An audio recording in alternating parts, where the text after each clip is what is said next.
Hello YouTube, this is Froogle, and here we are again with the Aerosoft Airbus X. Now the reason we're returning to this is that FS2CREW just released FS2CREW for the Airbus. And that radically transforms this aircraft. Aerosoft tried very hard to make this a captain simulator, in that it will be simulating your role as a captain on the flight deck more than a systems simulator like you might get from PMDG. They did a pretty good job with that, with the automated first officer, the automated captain. As you saw in the beginner's guide that I did to this, if you turn both those things on, you're really thrown into a jet-powered Cessna.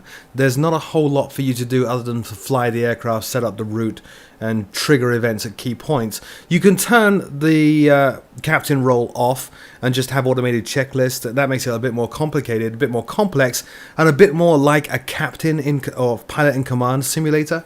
The problem with that, though, is that Aerosoft's modeling of those automated people on the flight deck isn't that flexible. So if you want to do something out of order, or if you want to command something to happen that the aircraft's not expecting to happen, then it's not really going to work. FS2CREW is radically different to that, as those of you who have seen my NGX videos know. Let's go into the cockpit here, and I will bring up the FS2CREW panel right about here. Here it is. Those of you who have seen the NGX version of this will be very familiar with it. It just has an Airbus look to it right now. What FS2CREW does is it gives you voice control over a first officer. So this really does make it a captain simulator. Now you need to know proper Airbus flows, the right terminology, and so on and so on and so on to get things done. It's a little bit confusing if you're used to Boeing, because Airbus does use different terms. For example, where you might use before start checklist in a Boeing 737 NGX, in the Airbus, checklists typically are split into two parts. You have a checklist above the line and a checklist below the line. And so you would do the above the line checklist, then complete some actions, then do the below the line checklist, and so on and so on, which takes a bit of getting used to. Thankfully, the FS2CREW application comes with a nice handy PDF which teaches you all this stuff. So what we're going to do is a very simple flight from London Heathrow. It's 6 o'clock in the morning, or 7 o'clock in the morning here. Going to do a simple flight from London Heathrow out to Geneva. I don't have ATC or other AI traffic or even people traffic in here. I want to keep it as simple as possible and just focus on the aircraft and FS2CREW. So without further ado, let's set this up and get it running. First thing you want to do is hit that config button. This lets you set up various things about the configuration of FS2CREW. So we're doing a pre-flight that's going to take 30 minutes. We're using external power. Yes, we're going to require pushback, and we're going to push back to the left because runway 27 right that we're using is over here, and we want to turn left 90 degrees. Just like in the NGX version, you still have to put in the distance that you want to push back. It can be awkward figuring that out. You have different crews, so UK crew, US crew. I think there's a European crew. There it is. So US crew. Let's go with the UK crew. Even though it's a little bit cheesy, I got to admit, a little bit cheesy, but we'll go with them anyway. So run pre-flight. Hi Captain, how are you today? Whatever. Okay, and now we will go through my actions as captain. So I need to establish power. So battery 1 on, battery 2 on, external power on. Let's get the ADRS up. So flick to nav, wait for the on battery light to go out, and again, and again. Let's establish fuel in here. Fuel pumps are now on. We will turn nav lights and beacon on. Seat belts can go on. No smoking can go on. And the emergency exit lights can be armed. Now you hear those clicks in the background? That is the first officer doing his bit as part of the cockpit preparation, which is really quite awesome. Okay, so with all that done, I'm just looking at my notes here. What else do I need to do? I need to set the barometric reference, which today is 1007. So we'll dial that down. You can see here IR is going to be aligned in 6 minutes. So let's go ahead and set up the MCDU with our route while the first officer continues. In a minute you'll hear him step out. Incidentally, up here there's a countdown. It says T plus 29. That's counting down to T plus 0, meaning takeoff. Or pushback I should say. And at key points during that countdown, the first officer will do things, other members of the crew will do things. You can advance this, so you can click on the time and make it rapidly jump by 1 minute at a click, so you can speed things up. You can also skip sections, so we're on start procedure, or before start procedure right now, and I can skip these by pressing these arrows and it will jump from section to section. I'm not going to worry about that right now. Let's go on init. So we are going from EGLL to LSGG, that would be Geneva. Okay, the alternate, I have notes on this, let me just find those. Our alternate today is Lima Foxtrot Lima Sierra. So Lima Foxtrot Lima Sierra. Yes, align the IRS. We are British Airways Flight 276. If we were on ATC, our call sign would be Speedbird 276 Golf. Cost index is 20. For those of you who are not familiar with what a cost index is, it's just a number. It usually goes from 0 to 999 or even 9,999. It dictates how economical the engine should be during the cruise and things like that. So 20 is a pretty good number. That's what British Airways would typically use, or 28. We're going to go with that. Cruising at flight level 310 today, and our block fuel, the fuel we have on board is, we can look it up here. Next screen up, Froogle, that one. So 7, meaning 7,000 kilograms. Done. Let's put our flight plan in. So after EGLL, as I said, very simple route. We are going direct to Midhurst. And then following Midhurst, whoops, that top one. Following Midhurst, we're taking an airway, which would be Uniform November 615.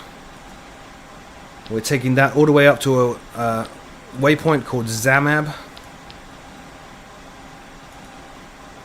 The next airway is Uniform Lima 612, which we are taking up to Resmi. It's Romeo Echo Sierra Mike India. And after Resmi, it's Uniform Mike 975.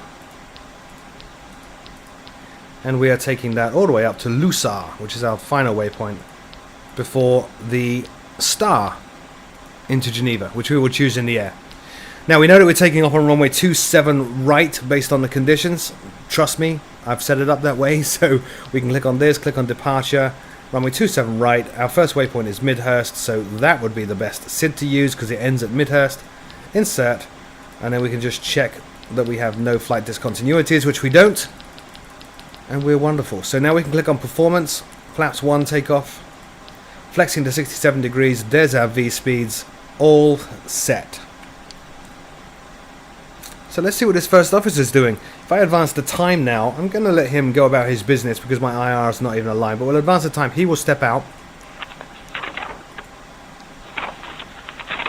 I'm out for the walk around. There he goes. So he's now walking around the aircraft, checking everything is working and everything is in good order, as he should. While he's doing that, we will set our cruise altitude in of 5,000. There's a reason for that. And we will advance the time a little bit more to get him back in the cockpit.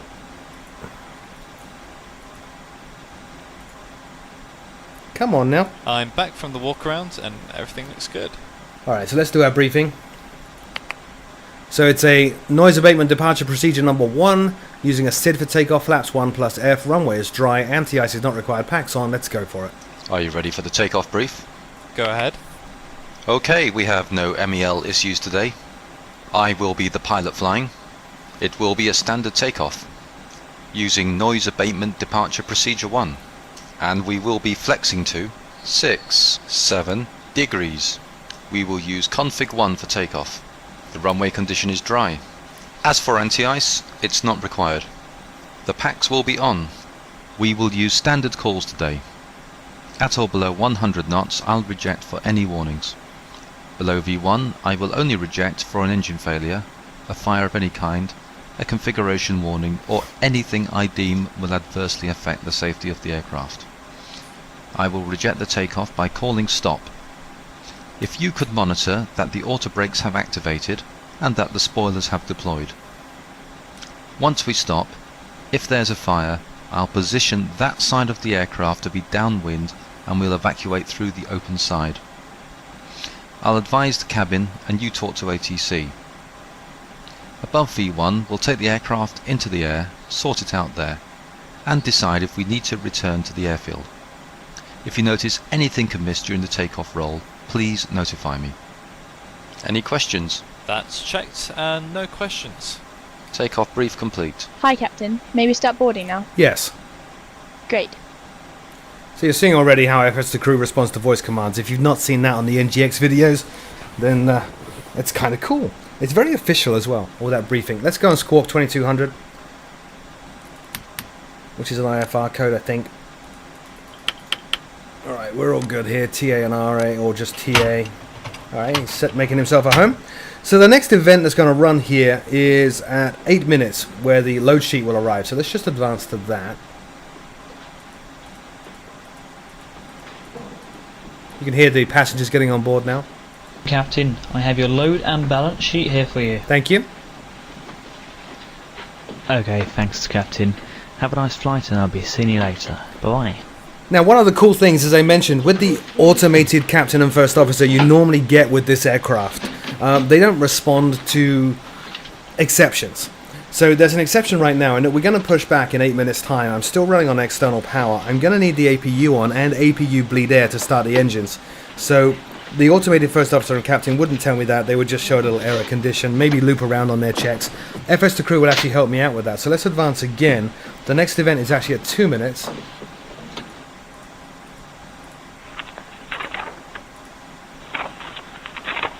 Captain, I suggest setting the APU now for engine start. Thank you. Ground to cockpit. Go ahead. Alright, Captain, we're removing the jetway now. Thank you. So there you go. The first officer warned me about the APU. Ground then contacted me to tell me the jetway is going away. So let's turn the APU on. So APU master switch on. APU start. Keep an eye down here. Here comes the APU now. Also review the exit seating criteria. There we go. APU is now available. So bleeds on. We hear the sound. Now we have what we need to actually start the engine, so we can disconnect the ground power now. So instead of going to the right hand MCDU and doing it through there, we can just talk to ground and do it, which is pretty awesome. Check this out. Cockpit to ground. Go ahead. Please disconnect external power. Roger. Disconnecting the GPU. Hi, Captain. The cabin is ready to go. Thank you. If you need anything, just let me know. Before start procedures. Captain, external power is still connected. Ah, I have to wait.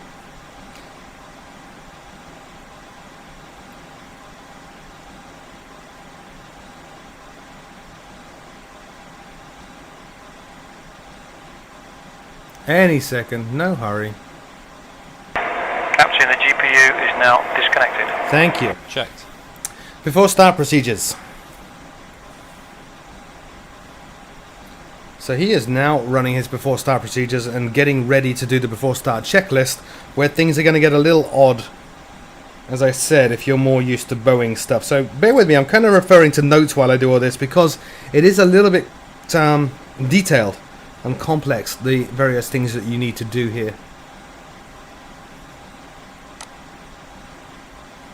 There we go.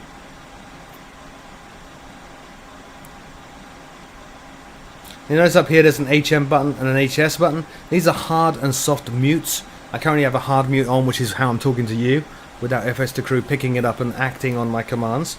You can bind those to joystick keys or keyboard keys or whatever you want. I have them set up to joystick keys. Typically I bind the soft mute to my push to talk key. So if I'm on VATSIM, then when I press the button to talk to the air traffic controller on VATSIM, then I'm muting FS2CREW, so it doesn't interfere, which is pretty good. Alright, he seems like he's ready to go now, so let's do the first part of the before start checklist. Before start checklist to the line. Before start checklist down to the line. Cockpit preparation. Completed. Completed. Gear pins and covers. Removed. Signs. On. Ideas. Nav. Fuel quantity. Set. Takeoff data. Set. Baro ref. 1007 set. 1007 set. Before start checklist completed to the line. Okay, so now we do our task in between, which will be check nose wheel steering is disconnected, or is connected in this case.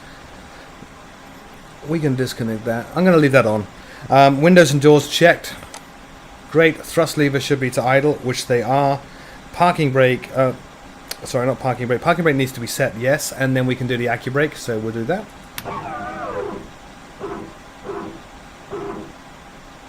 So with all that done, we will continue the checklist. Here we go.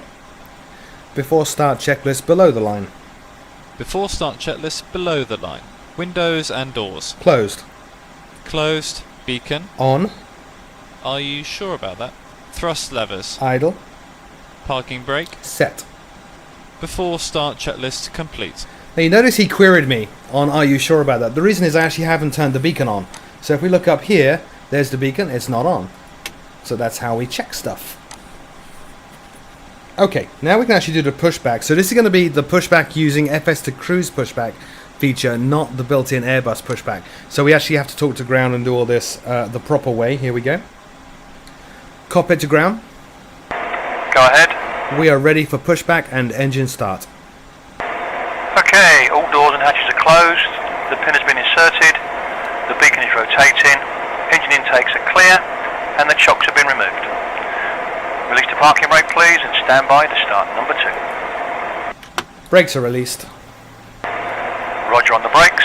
Start the push, and you're cleared to start engine number 2. Starting engine 2. You're cleared to start number 1 at your discretion.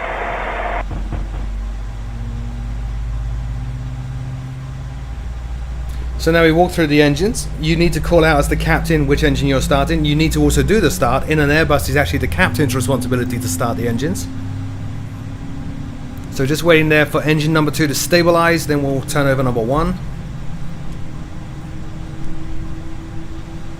That green bar you see, by the way, is FS2CREW picking up me speaking, but because I have hard mute on, it won't act on anything I say. Right, engine seems to have stabilized. Starting number 1.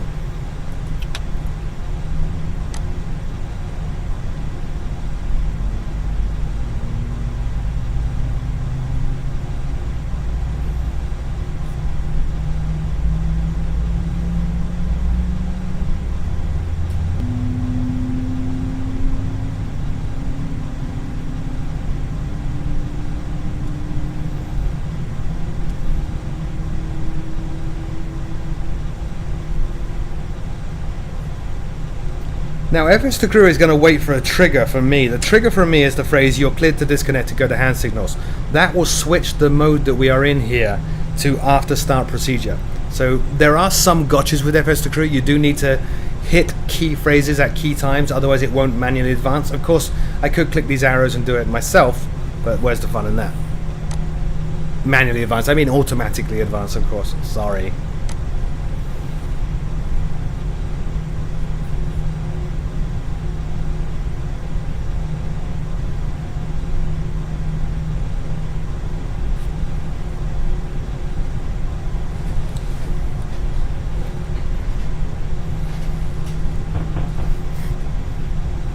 Now we're a little over the line in our taxi. That's just because I put in the wrong figure for the pushback. You kind of have to guess that a little Pushback bit. is complete. Set parking brakes, please.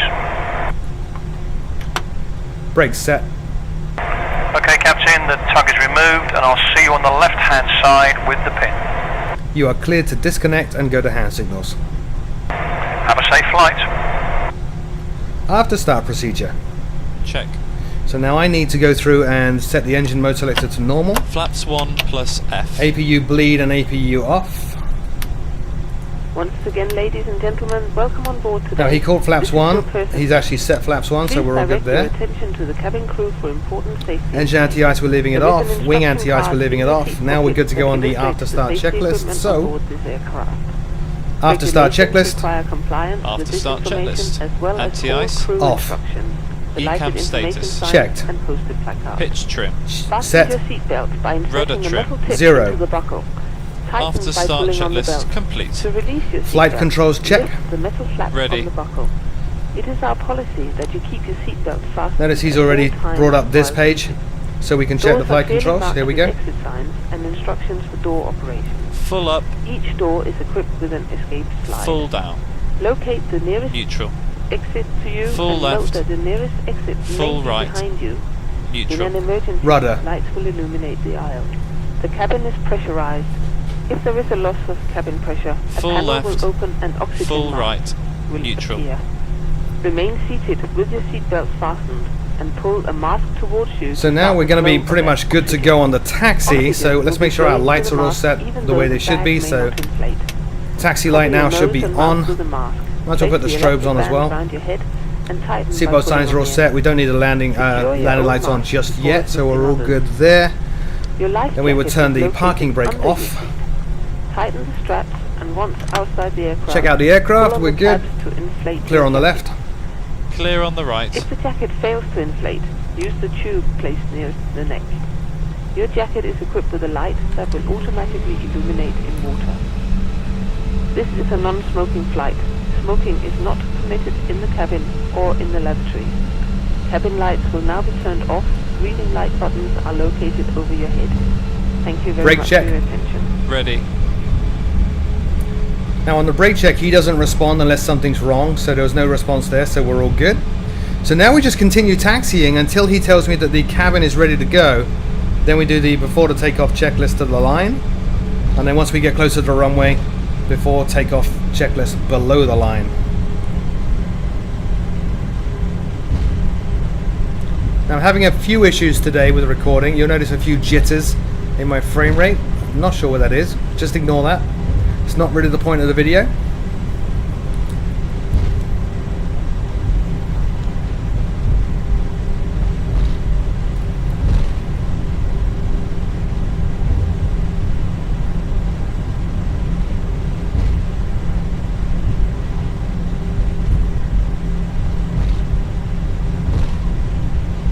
So we're just going to go on down here to Alpha. Then we will turn right to take us to the end of runway 27 right. Hi there, flight deck. Okay, thanks for letting me know. Captain, the cabin is secure. Thank you. Alright, so let's start running the list. Before takeoff checklist to the line. Before takeoff checklist to the line. Before takeoff checklist down to the line. Flight controls. Checked. Checked. Flight instruments. Checked. Checked. Briefing. Confirmed. Flap setting. Config 1 plus F. Config 1 plus F. V1, VR, V2, flex temp. V1 139. VR 146. V2 147. Flex temp 67 degrees. V1 is 139. V rotate is 146. V2 is 147. And for the flex temp we have 67 degrees. ATC. Set. ECAM memo. Takeoff, no blue. Before takeoff checklist completed to the line. Cabin crew, seats for departure. Clear on the approach.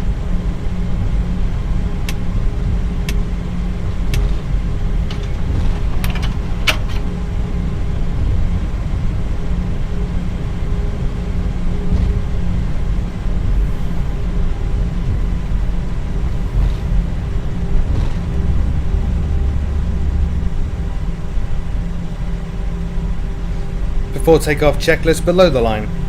Before takeoff checklist below the line. Cabin crew. Advised. TCAS. TA. Engine mode selector. Norm. PAX. On. Before takeoff checklist complete.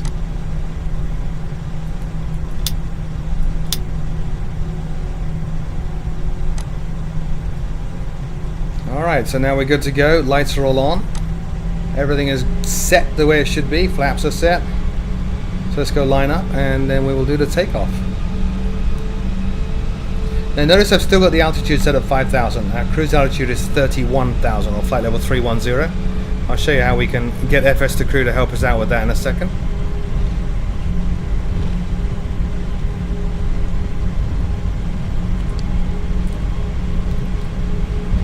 Approaching 27 right.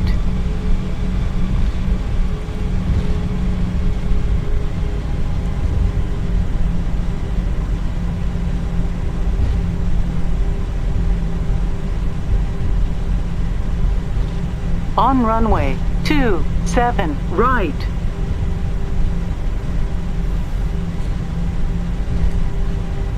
Takeoff. Check.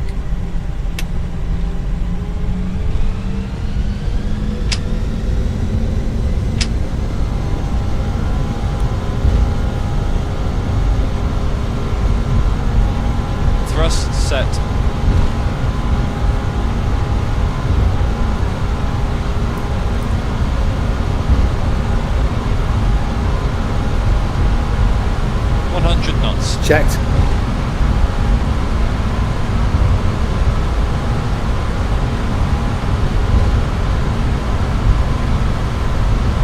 V1.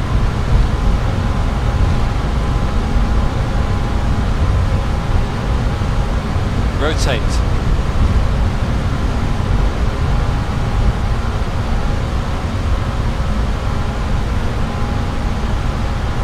Positive rate of climb. Gear up. Gear up.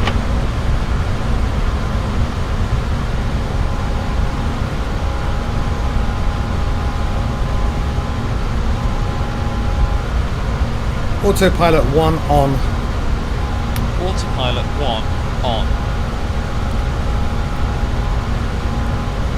Gear up.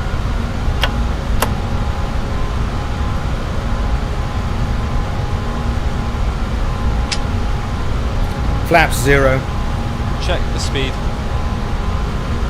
Again, notice how he'll double check anything you do. Flaps 0. Flaps 0.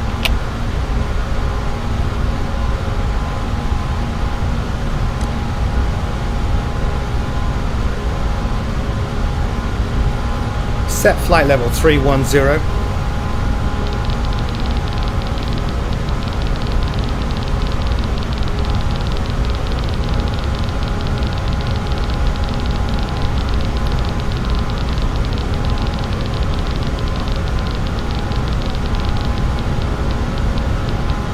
Level 310. After takeoff checklist to the line. After takeoff checklist down to the line. Landing gear. Up. Flaps. Retracted. Packs. On. After takeoff checklist completed to the line. So now we're just going to wait for our transition level. Then we'll set standard. He will wait for us to climb a certain altitude and then cross-check the altitude to make sure that all the instruments are correct. Then we can do the second part of the after takeoff checklist.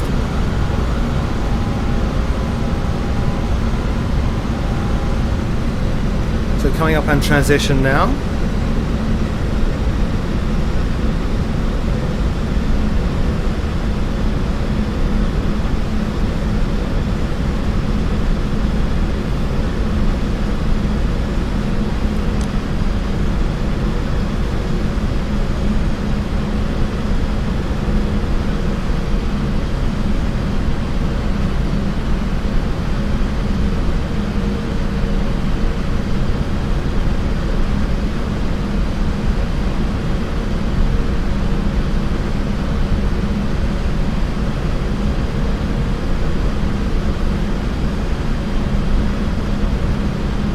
Set standard. Standard cross-checked. Passing flight level 060.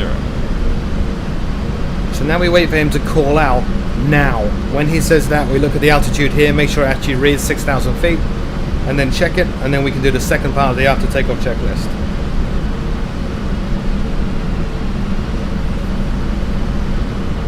Now. Checked. After takeoff checklist below the line. After takeoff checklist below the line. Baro ref. Standard set. Standard set. After takeoff checklist complete. And that's really all there is to it now until we get towards Geneva and start the approach. Unlike in the NGX one, there isn't a specific descent procedure that we go through. It is really all managed in the approach and then final approach to landing. So not much to do other than monitor our course now and make sure we're on track. As you can see though, this is pretty cool. I was a little dubious of what FS2CREW would add to the Airbus, because the Airbus is actually, no offense to Airbus lovers, but compared to a Boeing, really quite simple to fly, really quite straightforward and not that complicated. So I was a little concerned as to what FS2CREW would really bring to that. It's already an easy aircraft to fly, so I thought maybe FS2CREW would make it even easier, so what's the point? It doesn't. It actually adds a whole new dimension. It adds that captain simulation kind of dimension to it. Anyway, tune into the next part where we'll be managing the descent and the approach into Geneva. Until then, my name is Froogle. Thank you for watching.